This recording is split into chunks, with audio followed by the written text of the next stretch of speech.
okay ဒါလေးကဟုတ်တာကစားကြတစ်ခုနေတာလည်းမဒီနောက်ဆိုရှင်ကျွန်တော်တို့ကဗာလဲဆိုရှင်ကျွန်တော်ဒီဟိုတာစပြားလေးကိုထည့်ပြီးတော့ကျွန်တော်ဒီမှာဟိုဗာလဲအသွင်းဝင်မှုကြအောင်အသွင်းဘောကောင်းမကောင်းစစ်စေတာပေါ့နော်အခုဒါလေးကအခုတစ်မျိုးပေါ်လာတာပေါ့နော်ကောင်းပါတယ်နော်ထိုက်စီနဲ့ဟိုတာနဲ့ထိုက်စီနဲ့ဘောနဲ့ပါမယ်နော် iPhone နဲ့နှစ်ခုပါမယ်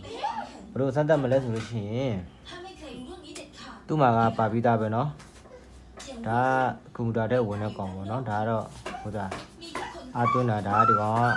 အသွင်းဝင်မှုစမ်းတဲ့ကောင်ပေါ့နော်အခုကျွန်တော် iPhone ကိုရောရင်စမ်းကြည့်မယ် iPhone ကိုကျွန်တော်စမ်းမယ်ဒီတော့ touch ပေါ်မယ် touch ပေါ်ပြီးရတဲ့သူကဒီမှာအောက်မှာနော်ဒီအောင်ချက်ပြနေတယ်ဘာဖြစ်လို့ရင်တစ်ခေါက်ပြန်ထည့်ကြည့်မယ်ဒါဆိုရင်တည်ကြသွားပြီပေါ့နော်ရှစ်ချောင်းလုံးဆိုတော့လုပ်တယ်နော်ဟုတ်ပြီထုတ်ကြည့်မယ်ပြီးရင်ဘာကြောင်းမှထည့်ကြည့်မယ်iPhone ကတော့နှစ်ဖက်လုံးရှိတာပေါ့နော်ဟုတ်ပြီတစ်ခေါက်ပြန်ဆန်းကြည့်မယ်ဟုတ်ပြီဒါဆိုရင်သူ့ရဲ့အဝင်ပေါက်အကုန်လုံးကောင်းတယ်ပေါ့နော်ဟုတ်ပြီနော်ဒါဆိုရင်မှာတန်ရှင်းလို့တော့ဆင်ပြေတော့တယ်သလားနော်ပြီးရင်တော့တကယ်ပါရှိမယ်ဆိုရှင်အာတင်ဝင်လာမလားစမ်းမယ်နော်ခဏလေးနော်အာတင်ဝင်စမ်းပြပြီမယ်ဒါမထည့်ရသေးဘူးနော်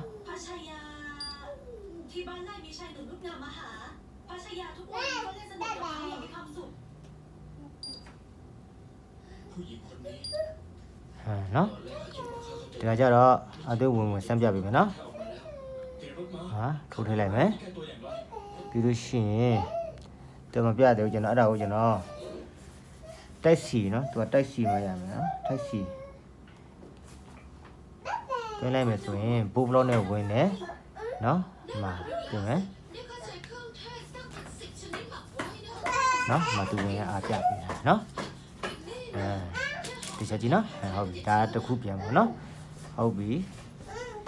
အဲ့ဒါကိုကျွန်တော်နောက်ထပ်ထိုက်စီမှာတော့ဒါ iPhone သုံးတာနော်ဟိုထိုက်စီမှာပြန်တော့ကြည့်မယ်ထိုက်စီမှာလည်းဒီလိုပဲထည့်မယ်နော်မပြသေးဘူးဘာမှနော်အသွင်းဝင်မှုဆိုပြီးဒီမှာဆန်ပြီးတော့တွင်းကြည့်လိုက်မယ်နော်သူ့ကိုปุ๊บဒီဆိုင်ဘလော့နဲ့ဝင်နေတယ်ပေါ့နော်ဒီမှာကြည့်မယ်ဆိုဒီမှာကြည့်လို့ရရပါနော်တွေ့လားအဲ့ဒါကိုကျွန်တော်တို့ကဒါလောလောဆယ်အရင်ဆုံးစနလိုဟာမျိုးနဲ့ကြည့်ရင်ဆိုရှင်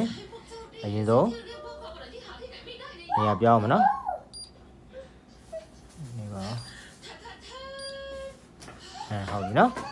ဒီနေရာရောက်ပြီဆိုရှင်ဒီမှာသူ့ရဲ့အတင်းပေါက်ကောင်းမကောင်းဆမ်းမယ်ဆိုရင်ဒီလိုထိုးလိုက်ရုံပဲနော်တကယ်တော့အကုန်လုံးကောင်းတယ်နော်မတူတူဘယ်ပင်ဆိုရေးရမကောင်းတဲ့နေရာကြောက်ချင်းအနီအောင်လေးပြပေးရပါတော့ကောင်းပါတယ်ဒါတခုဘယ်တော့မှမရှိပါဘူးနော်900ကျော်လေးပဲနော်900ကျော်လေးပဲဒါလေးရနော်24ပင်တော့အဆင်ပြေတယ်ပါโอเคတယ်ပေါ့ဗျာနော်ကောင်းပါတယ်သုံးလို့အဆင်ပြေပါတယ်နော်ဒီမှာ2မျိုးပါတယ်နော်3မျိုးပေါ့